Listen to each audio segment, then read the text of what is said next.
오늘은 마태복음 24장 42절에서 51절의 말씀을 중심으로 준비하는 사람들이라는 말씀을 가지고 은혜를 나누기를 원합니다.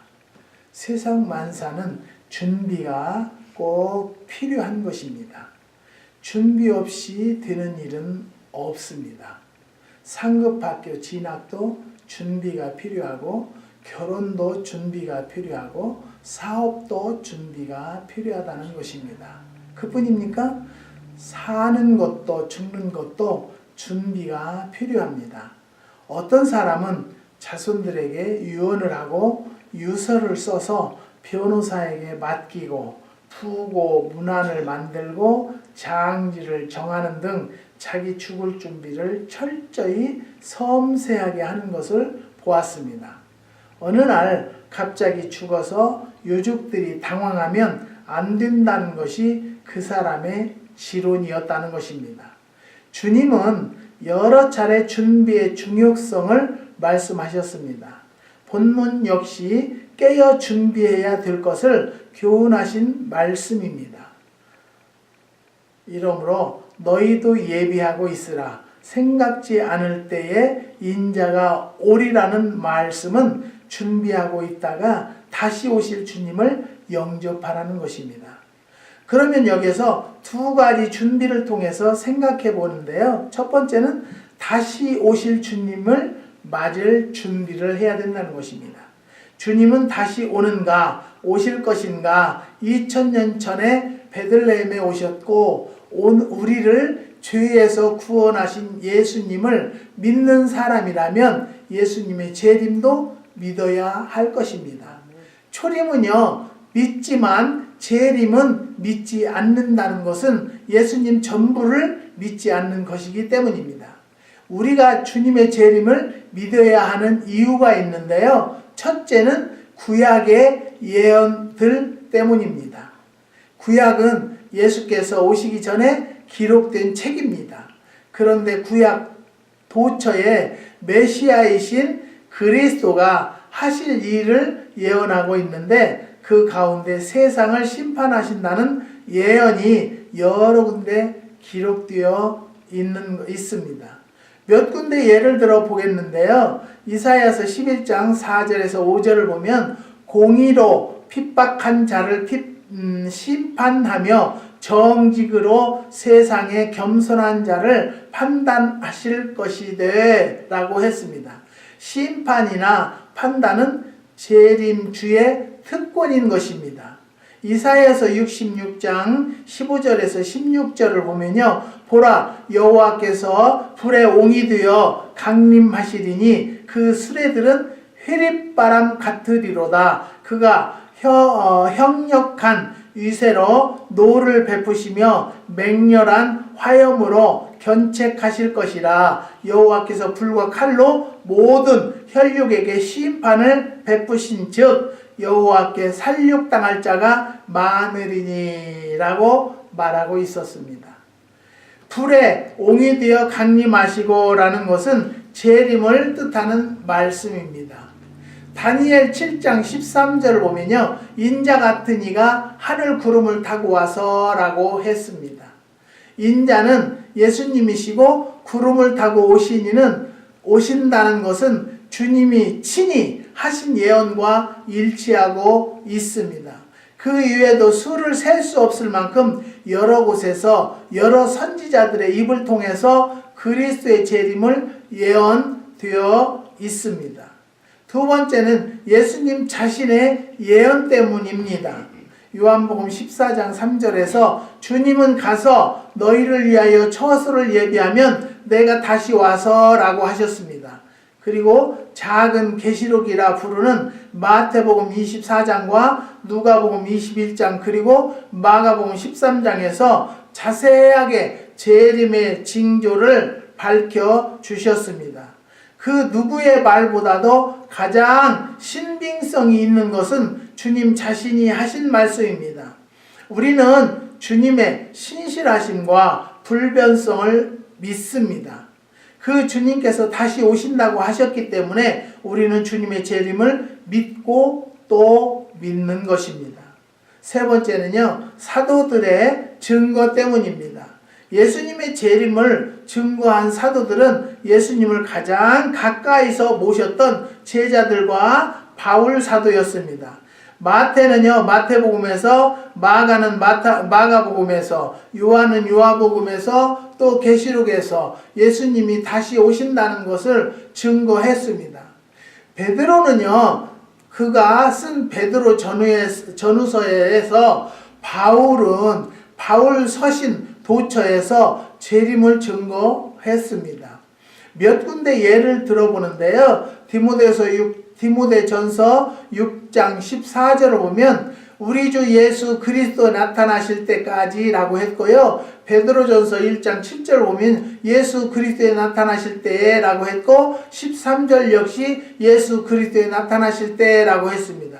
그리고 5장 4절을 보면요, 목자장이 나타나실 때 라고 했습니다. 베드로서 3장 10절을 보면요, 주의 날이 도적같이 오리니 라고 했습니다. 그뿐입니까? 사도행전 1장 11절을 보면요, 갈릴리 사람들아 어찌하여 서서 하늘을 쳐다보느냐, 너희 가운데서 하늘로 올리우신 이 예수는 하늘로 가심을 본 그대로 오시리라고 했습니다. 이 말씀은요, 예수님의 승천 장면을 바라보고 있던 사람들에게 흰옷 입은 천사가 해준 것이었습니다. 이처럼 철저한 삼격 증거와 증언에도 불구하고 예수님의 증언을 믿지 않는 사람은 예수 자신을 믿지 않는 사람일 것입니다. 2차 세계대전 당시 아우슈비츠 수용소는요, 수만 명의 유태인들이 강제 수용되어 있었습니다.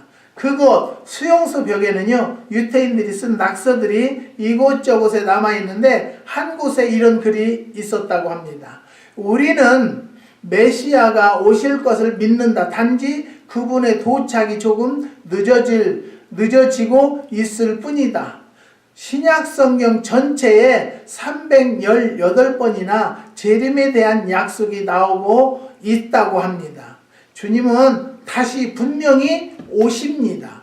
그러면 주님은 언제 오십니까? 마태복음 24장 26절을 보면 그러나 그날과 그때는 아무도 모르나니 하늘의 천사도 아들도 모르고 오직 아버지만 아느니라고 했습니다.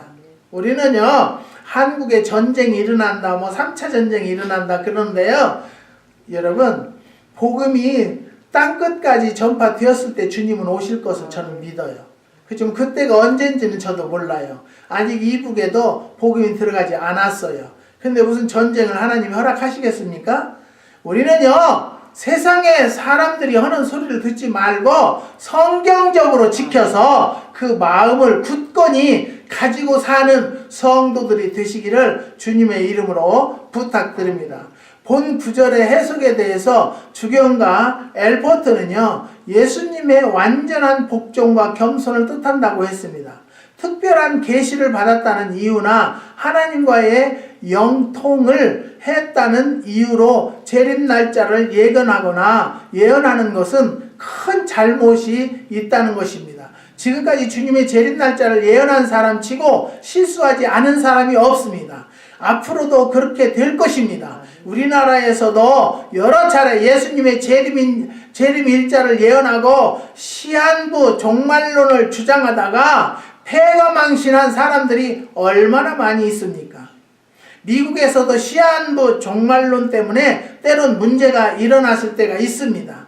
미국 남부 공장에서 많은 흑인들이 목화를 따고 있었다고 합니다. 어느 날 동료 흑인 한 사람이 교회에 다녀오더니 주님이 곧 재림하실 텐데 우리가 솜이나 따고 있어서 되겠느냐며 동료들을 선동했다고 합니다. 그러자 흑인들은 앞을 다투어 주님 맞으러 가야 한다고 공장을 떠나 교회로 나가 찬송을 부르며 주님의 재림을 기다리고 있었다고 합니다. 그러나 주님은 오시지 않았고 그의 겨울은 유난히 추웠기 때문에 벌벌 떨며 고픈 배를 달래며 고생을 해야 했다고 합니다. 사랑하는 성도 여러분, 다시 말씀드립니다.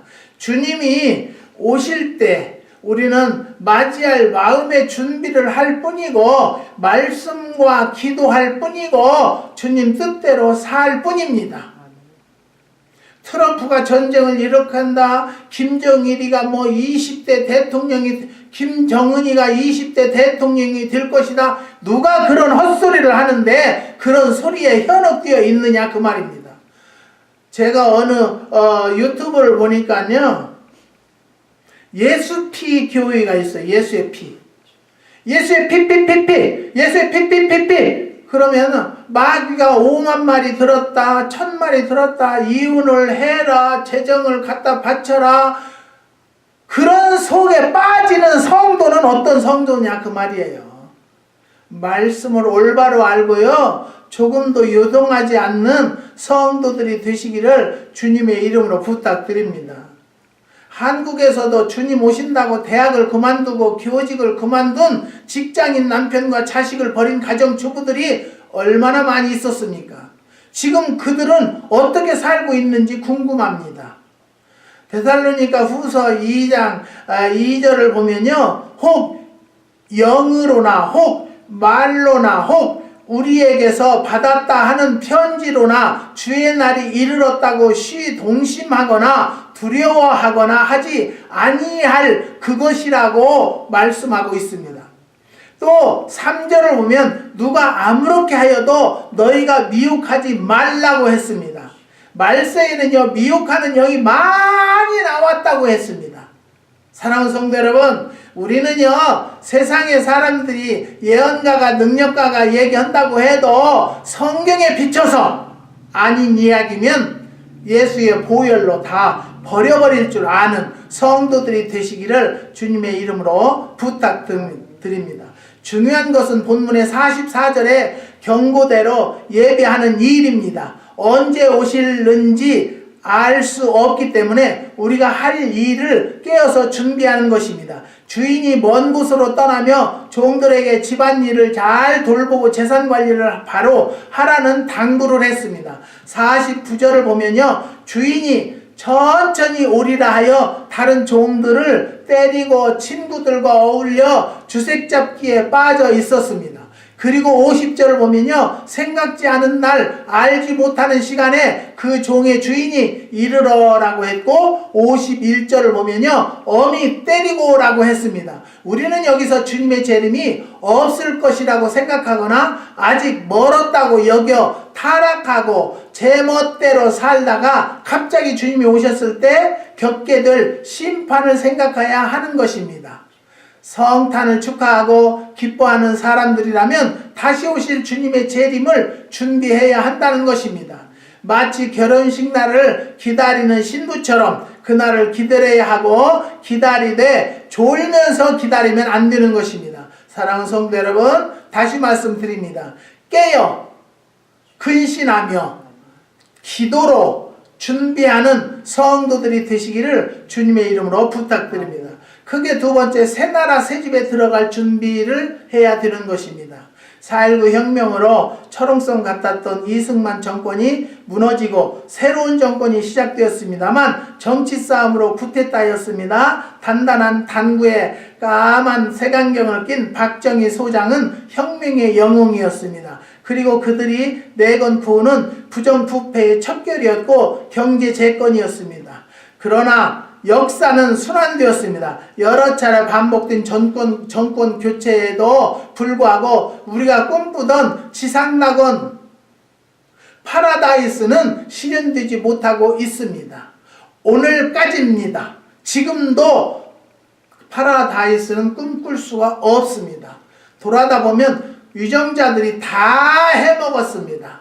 그리고는 서로 원망만 하고 있습니다. 사랑하는 성도 여러분, 우리는 이런 속에 살고 있기 때문에 얼마만큼 기도를 하고 얼마만큼 우리가 유정자를 위해서 정신 차려서 기도를 해야 되는가를 또 한 번 깨달으시기를 주님의 이름으로 부탁드립니다. 새 정부들이 안고 있는 과제 역시 어떻게 경제를 회복할 것이고 부정과 비리의 뿌리를 뽑느냐입니다. 정치가 새 나라를 만들고 정권이 새로운 세상을 만든다는 것이 아닙니다. 새 나라와 새 땅을 만드는 두 가지 세력이 있는데요. 첫째는 내가부터 새로워져야 한다는 것입니다. 내가 변하고 거듭나고 새로워지면 자연히 세상을 변하고 세상은 변하고 달라지게 된다는 것입니다. 이유는 정치도 경제도 예술도 문화도 교육도 사람이 하기 때문입니다. 그래서 우리는 예수의 정신으로 거듭나고 예수의 생명을 그 몸에 지닌 젊은이들을 키워야 한다는 것입니다. 그래서 그들이 대통령이 되고 총장이 되고 장군이 되고 회장이 되어야 하는데요. 묵은 사람들이 위정자가 되면은 역시 똑같은 과거의 걸음을 걸을 수밖에 없다는 것입니다. 그렇기 때문에 내가부터 변화된 모습을 우리 자손에게 보여주고 우리 자손들이 후손들이 정치인이 되고 장관이 되고 그런 위에 지도자들이 되어야만이 이 한국은 바뀔 것이라는 것을 저는 분명히 말씀드리는 것입니다. 그 다음에 두 번째는 하나님이십니다. 누구든지 그리스도 안에 있어야 새로운 피조물이 된다고 고린도후서 2장 17절에 말씀하셨습니다. 예수 정신, 예수 마음, 예수 영으로 정치하고 사업하고 장사하고 행정하면 부정도 비리도 있을 수가 없을 것입니다. 그런데 장로가 대통령이 해도 더 세상의 사람들보다 더 해먹고 장로가 장관을 해도 세상의 사람들보다 더 해먹는다라면 변화되지 않았고 그 안에 예수님이 운행하지 않았다라는 것을 우리는 고백합니다. 그래서 우리는 민족 복음화를 서둘러야 하고 이웃을 구원하는 전도에 전력을 다해야 한다는 것입니다. 주님께서 다시 온 목적이 여러 가지 있는데요. 첫 번째는 의와 불의를 심판하시기 위해서 주님이 오시고요. 악마 사탄을 멸하기 위해서 오십니다. 그리스도인들에게 상급을 주시기 위해서 오신다는 것입니다. 그러나 가장 중요한 것은 우리를 영원한 나라로 인도하시기 위해서 오시는 것입니다. 요한복음 14장 2절을 보면요. 내가 너희를 위하여 처소를 예비하러 가노니 라고 했고 3절을 보면 처소를 예비하면 내가 다시 와서 너희를 내게로 영접하여 나 있는 곳에 너희도 있게 하리라고 하셨습니다. 여기서 말하는 처소는 하나님의 나라를 의미하는 것입니다. 주님과 함께 사는 나라로 우리를 인도해 주시기 위해서 재림하신다는 것입니다. 요즘 새 아파트에 또 이사를 많이 하는 것을 저는 많이 듣고 보고 있습니다. 경제적 여건 때문에 쓰던 가구들을 그대로 들여놓은 집도 많이 있지만 새 집엔 새 가구에 새 집기들을 들여놓기 마련입니다. 커튼도 전에 살던 집에 걸었던 것을 그대로 떼다가 걸지 못한다는 것입니다. 그래서 한국에는요 쓰레기의 천국이에요. 얼마나 많은 쓰레기가 나오고 얼마나 많은 것이 나오는지 몰라요. 전자제품도 어마어마하게 나와요. 그것은 다 무엇이냐면요, 우리가 하나님을 알지 못하고 겸손하지 못했다라는 것을 깨닫고요, 한국이 우리가 깨달아야 될 것은요, 정신 차려서 기도해야 할 것입니다. 첫째는요, 한국이 지진이 들어오지 않도록 깨어서 기도합시다. 지금 전 세계 어느 시 보시든지 지진이 안전지역은 없어요. 그렇기 때문에 저는 기도하는 것이 세계에서 가장 지진 나는 것이 무서운 것은 한국이에요. 한국은 성냥갑같이 아파트를 짓고요, 지진 공법을 쓰지 않았기 때문에 지진이 나면 큰일이 난다는 것을 깨달으시고요, 절대 하나님 한국을 불쌍히 여기시고 유정자들이 똑바른 정치를 해서 영적으로 올바로 된 한국의 국민들이 되게 해달라고 하시고요, 지진은 절대 일어나지 않도록 하나님이 도와달라고 기도하는 이제 때가 된 줄을 저는 믿습니다.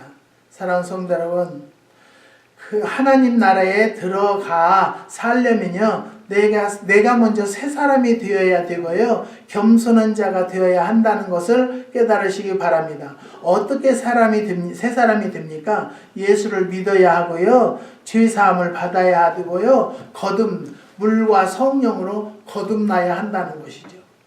하나님 예수님 불러서만이 우리는 성도가 아니고 하나님의 백성이 아닙니다. 그렇기 때문에 장로가 돼도 목사가 돼도 오늘날 잘못해서 얼마나 지금 하나님을 욕되게 하고 하나님 앞에 올바로 서진 목사들이 얼마나 많이 있습니까?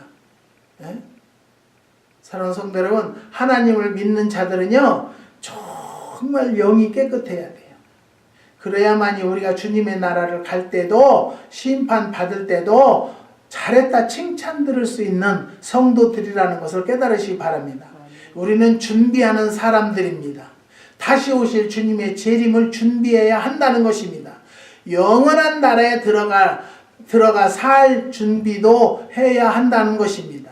준비된 사람만 주님을 영접할 수 있고 그 나라에 들어갈 수 있다는 것을 깨달으시는 성도들이 되시기를 주님의 이름으로 부탁드리고 축원합니다.